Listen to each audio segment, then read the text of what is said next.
Tatil değil mi hepsi? Ah, inşallah bizi nasıl bulur baba. Tabak alayım mı sen, orada yapar mıyız? Şey,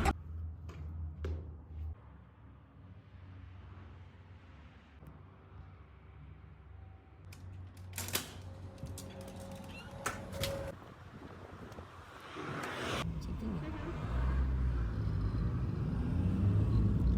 baba ben yurt dışına da gitmek çok istiyorum ya. Bir gün beraber gitsek ne olur Gidelim. sanki. Gerçekten şaka yapmıyorum ya. Tabii gidelim. Yani hep biraz kültür şoku yaşayalım, öyle farklı bir kültürle. Ya benim kültürümden başka kültür Ya hiç tamam merak bile baba etmiyorum. ya. En güzel kültür bizde kızım. Tamam Boş baba, ver. onu biliyorum ama ne diyor? Gez gör. Dünya, Dünyayı- Konya'ya gidelim.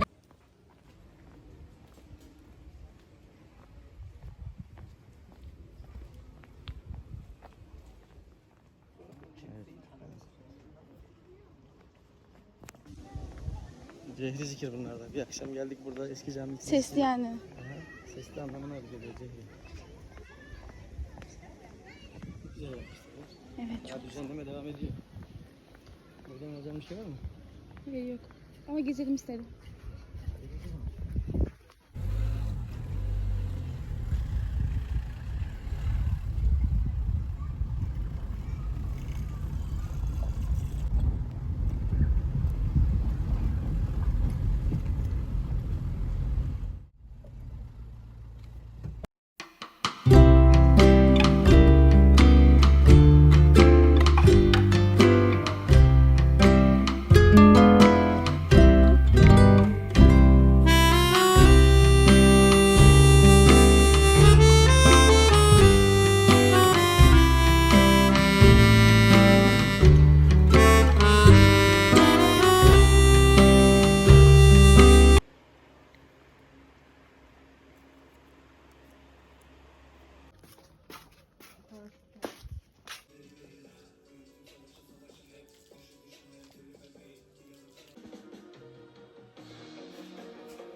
Ay burada bir tane böcek. Ay.